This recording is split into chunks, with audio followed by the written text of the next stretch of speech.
প্রতিশোধ নেওয়ার জন্য কৃষ্ণ রায় অর্থাৎ রুডি ট্র্যাপে ফেলল সুদীপাকে। সে মারার চক্রান্ত করছে সুদীপাকে। আমরা প্রথমেই দেখতে পাবো সুদীপা এবং আদিত্যর কিছু কথা, যেখানে সুদীপা অত্যন্ত ইমোশনাল হয়ে গেছিল। ঠিক তখনই সুদীপার ফোন আসে কৃষ্ণ রায় অর্থাৎ রুডির। রুডি ফোন করে সুদীপাকে বলে, খুব সুন্দরভাবে আমাদের এই সংবর্ধনা অনুষ্ঠানে তুমি এসো। সেই মতো আদিত্য এবং সুদীপা বেরিয়ে পড়ে গাড়ি করে। আদিত্য সুদীপাকে নিয়ে আসে একটা আশ্রমে, যেখানে সুদীপা রূপাকে মা বলে ডাকে, যেখানে রূপা রয়েছে সেইখানে। কারণ জিজ্ঞাসা করায় আদিত্য বলে যে আপনার তো এখানে কেউ নেই শ্বশুরবাড়ি ছাড়া, আত্মীয় বলতে। তাই আপনার এই এত বড় দিনে আপনি যাকে মা বলে ডাকেন, এত ভালোবাসেন, তাকে আমি সঙ্গে করে নিয়ে যাব। তার জন্য আমি একটা শাড়িও এনেছি, তাই আপনাকে দেখা করবার জন্য এখানে এসেছি। কিন্তু আশ্রমে আসার পর আশ্রমের মানুষরা বলে যে রূপা কারোর সাথে দেখা করতে চাইছে না। সেই সকাল থেকে বলে যাচ্ছে সে দেখা করবে না, সে কারোর সাথে কোনো কথা বলবে না। একা নিজেকে একটা ঘরের মধ্যে সে বন্ধ করে রেখেছে, না ওই ঘর থেকে বেরোতে চাইছে, না কারোর সাথে কথা বলতে চাইছে। অন্যদিকে কৃষ্ণ রায় অর্থাৎ রুডি সমস্ত কিছু দেখে খুবই অবাক হয়ে যাচ্ছে। তারপর আদিত্যরা বেরিয়ে পড়ে সংবর্ধনা অনুষ্ঠানের দিকে। সেখানে অর্থাৎ আমরা দেখতে পাই রুডি পরমাকে বলছে, এত সুন্দর তোমার হাতের কাজ, তুমি এত ভালো কাজ করতে পারো, আমি জাস্ট আশাই করতে পারিনি। সমস্ত কিছু খুব সুন্দরভাবে সাজিয়েছো তুমি, তা তুমি এই সমস্ত কিছু শিখেছো কোথা থেকে? তখন পরমা বলে যে না, আমি কোথা থেকেও শিখিনি, এটা আমার নিজে থেকে। তারপর রুডি পরমাকে তার প্রথম পারিশ্রমিক দেয়।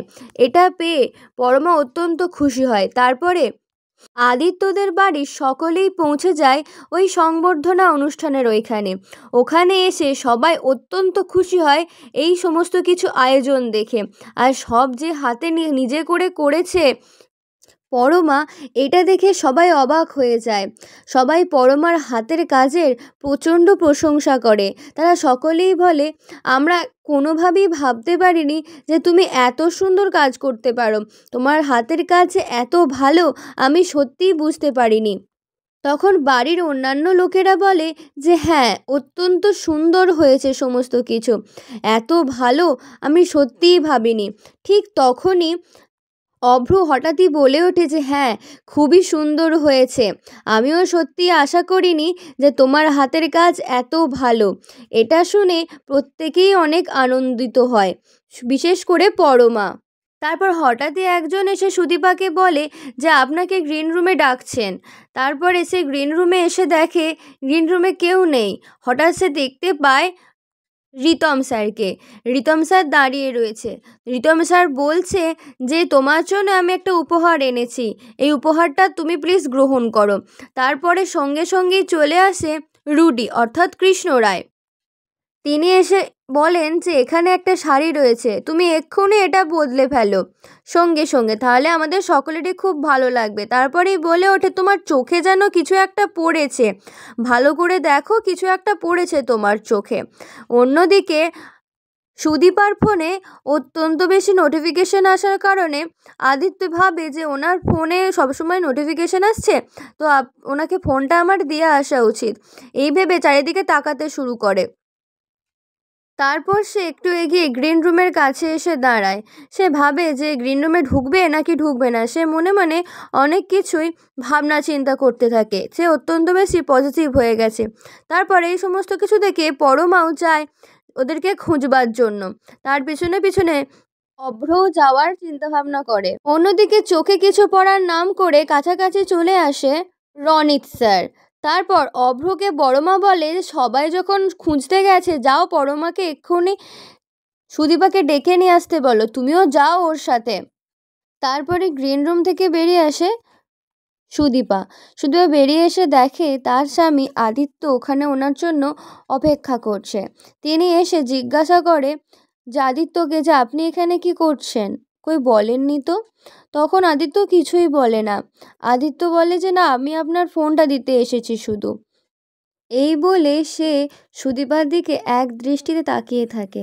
তারপর সুদীপার গালে হাত দেয়, তার চুল সরিয়ে দেয়, এই সমস্ত কিছু। অন্যদিকে সুদীপা যখন গ্রিন রুমে ছিল তখন একটা ক্যামেরাম্যান ছবি তোলে সুদীপা এবং রনিত স্যারের।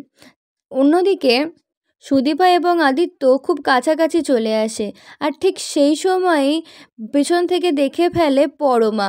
পরমা আদিত্যকে এবং সুদীপাকে এই অবস্থায় দেখে একটু অবাক হয়ে যায় এবং তার খারাপ লাগে। সুদীপা এবং আদিত্য একে অপরের প্রতি যে দুর্বলতা প্রকাশ করছে তারা নিজেও বুঝতে পারছে না। একে অপরের প্রতি ভালোবাসা এতটাই বেড়ে যাচ্ছে যে তারা কিছুই বুঝতে পারছে না যে কিভাবে হচ্ছে এবং কেন হচ্ছে। এই সমস্ত কিছুর মধ্যে আদিত্য কোথায় যেন হারিয়ে যাচ্ছে বারবার। কিন্তু আদিত্যর মনে যে খারাপ লাগাটা সৃষ্টি হয়েছিল সুদীপাকে নিয়ে, এই সমস্ত কিছু ভেবে সে প্রচণ্ড নিজের মনে মনে খারাপ লাগা ভাবতে থাকে। সে যখন বুঝতে পারে যে গ্রিন রুমে সে একা ছিল না, আরও অনেকে ছিল, তখন সে ভাবে যে ছি এই সমস্ত কি করে আমি ভাবতে পারি।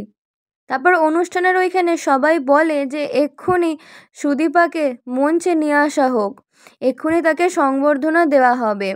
তারপর সবাই তাকে খুব আনন্দের সাথে ফুলের সাথে সজ্জিত করে সংবর্ধনা অনুষ্ঠানের কাছে আসার জন্য অনুরোধ করে।